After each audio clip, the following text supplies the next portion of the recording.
Olá, senhores. Sejam mais uma vez todos bem-vindos a mais uma videoaula do curso de inspeção de equipamentos.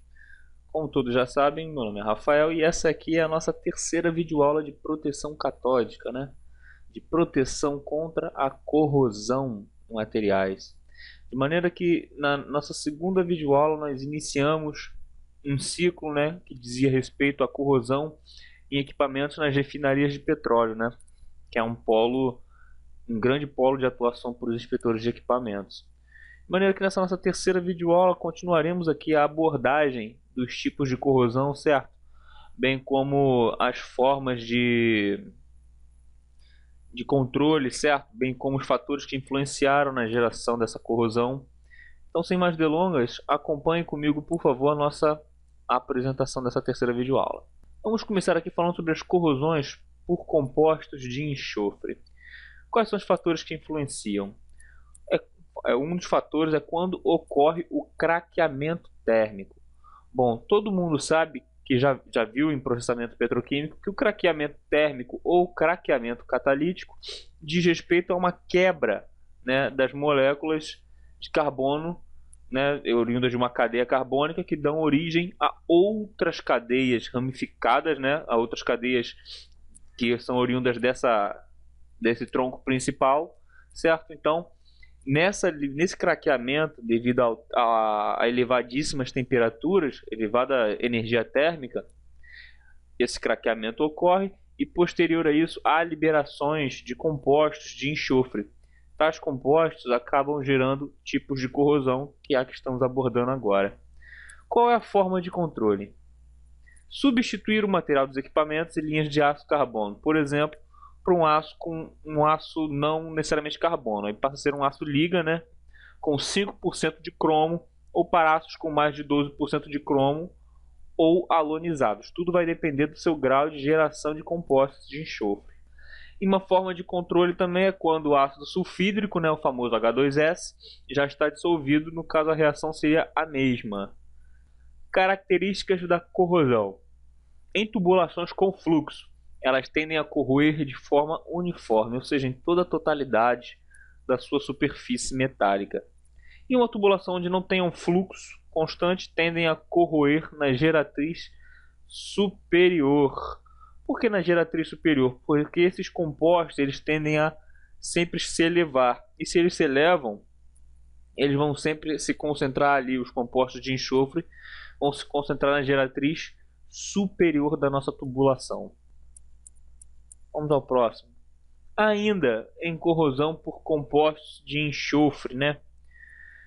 Temos aqui locais, né, onde ocorrem esse tipo de corrosão na saída dos fornos, principalmente, linhas de transferências.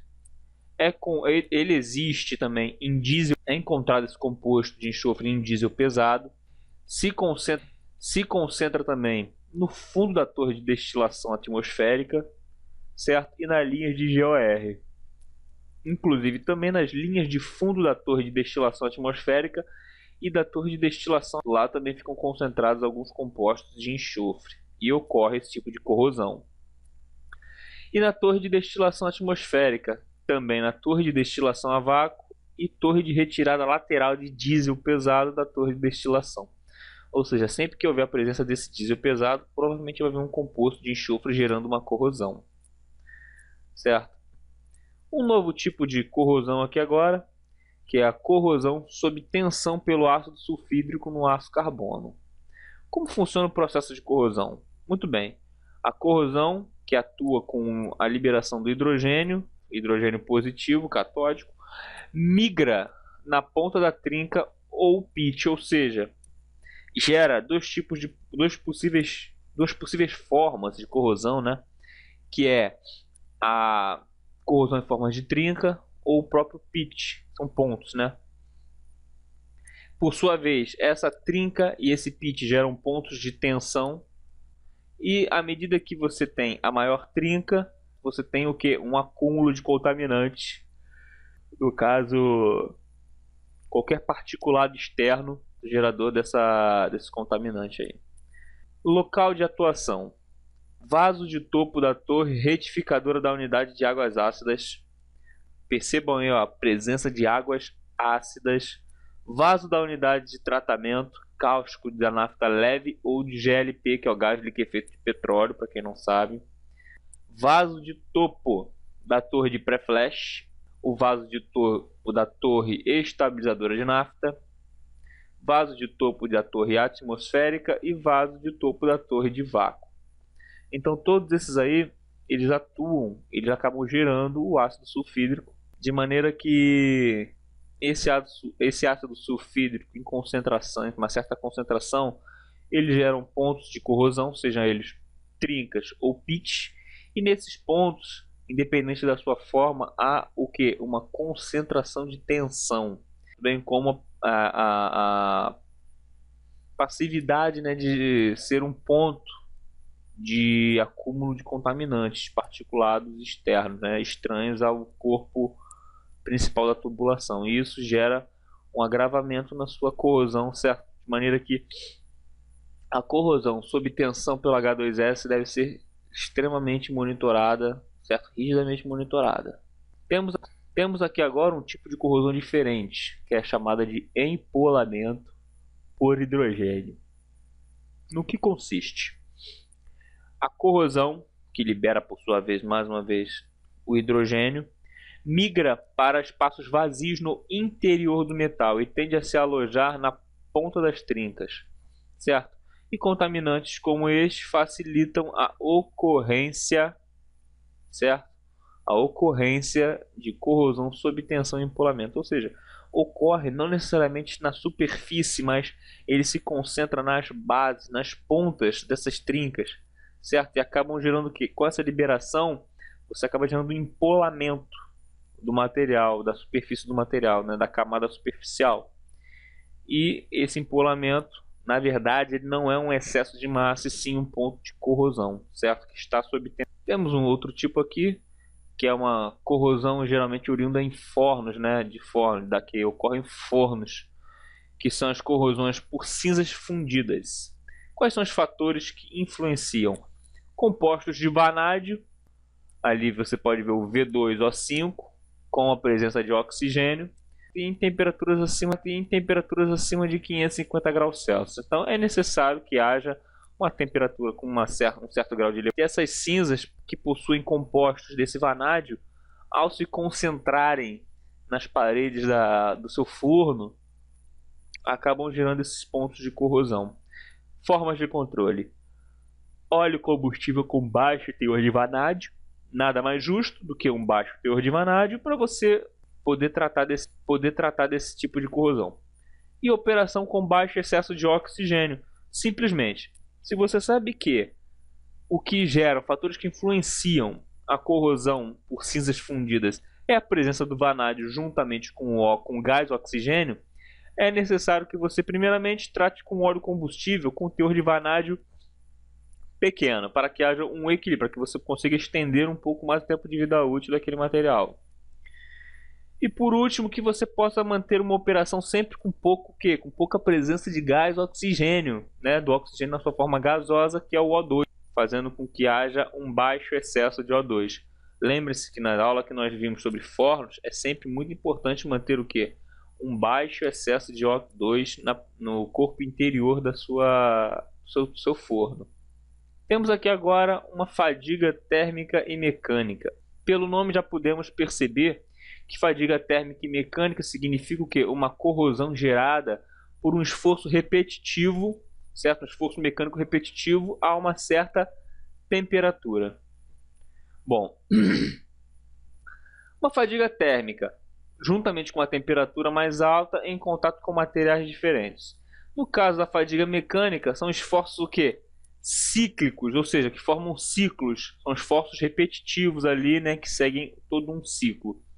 E concentração de tensões, ou seja, certos pontos do seu equipamento vai haver uma concentração de tensão, seja ela uma concentração de cisalhamento, de compressão, de torção, qualquer que seja, entendeu? E isso aí gera uma forma de fadiga mecânica, né?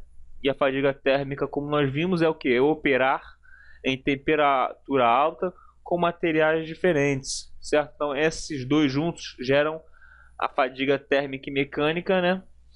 Que posteriormente também é um agente causador de corrosão. Corrosão, perdão, por condensação de quê? De ácidos. São aquelas, o que acontece? Nós temos os ácidos geralmente em formas de gás, certo? E esses ácidos, quando se resfriam, ou seja, se vêm em temperaturas menores, eles acabam o quê? Retornando a sua forma a uma forma líquida, admitindo assim uma forma líquida, certo? O que seria o processo de condensação de ácido, certo? E esses ácidos, eles condensados, eles se alojam nas paredes da sua tubulação, né? Nas paredes metálicas, fazendo com que ali hajam pontos de corrosão por conta dessa concentração de condensados de ácido.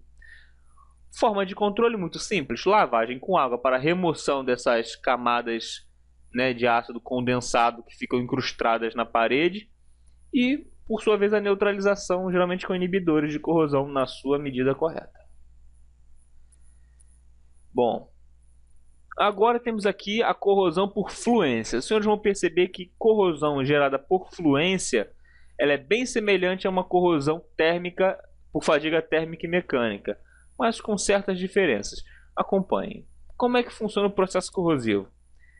Em temperaturas muito elevadas, a deformação plástica, devido a solicitações mecânicas, cresce continuamente com o tempo, até a fratura do material. A temperatura de fluência depende da composição química do material, ou seja, falamos aqui em temperaturas muito elevadas, certo? Uma deformação plástica ocorre devido às solicitações mecânicas que crescem continuamente com o tempo, ou seja, a fluência é um somatório de esforços mecânicos repetitivos, cíclicos, certo? Juntamente com o agrave da temperatura elevada, ou seja, aquele material ali, ele tende a se conformar por fluência, por meio de fluência, certo? Então isso vai danificando o material, de maneira que até no final das contas, a própria temperatura depende da composição química. Então o somatório de todos esses elementos dizem o que? Resultam na fluência. Não é nada mais do que um esforço mecânico dado ao que? Uma deterioração mecânica dada a um esforço mecânico repetitivo, esse esforço aonde? Exposto a uma temperatura elevada. Isso gera uma fluência. E qual é a sua forma de controle? Como está escrito ali, controle por diminuição das tensões. Bom, se você tem um equipamento que ele não pode operar com uma temperatura inferior àquela que você está exposto, você tem que controlar o que? A diminuição máxima das tensões, seja ela tensões internas, como cisalhamento, compressão, todo tipo de tensão que possa favorecer a fluência. E por último temos aqui corrosão por ácidos naftênicos, ou seja, ácidos derivados do nafta, né? Locais suscetíveis: tubulações com alta velocidade, devido à má volatilidade, a volatilidade do nafta, perdão, e em torres em regiões de condensação entre 230 e 400 graus Celsius, certo? Então, esses ácidos naftênicos, eles acabam por ter o princípio de atuação corrosiva semelhante ao daqueles ácidos condensados. Eles se concentram nas paredes da tubulação e acabam gerando incrustamentos que posteriormente geram corrosão. Bom, senhores, essa foi a nossa terceira videoaula. Espero que esses tipos continuem sendo bem absorvidos na cabeça dos senhores. Lembrando sempre que qualquer dúvida, acompanhem a leitura, comparem um método de corrosão com outro. Os senhores vão ver que são bem semelhantes, até mesmo a forma de tratamento da maioria são semelhantes uma com a outra. Como eu já disse na primeira videoaula, uma forma de tratamento ela pode ser eficaz não somente em um tipo de corrosão, e pode ser eficaz em vários. Certo? No mais, fiquem todos com Deus. Até a próxima videoaula. Tchau, tchau.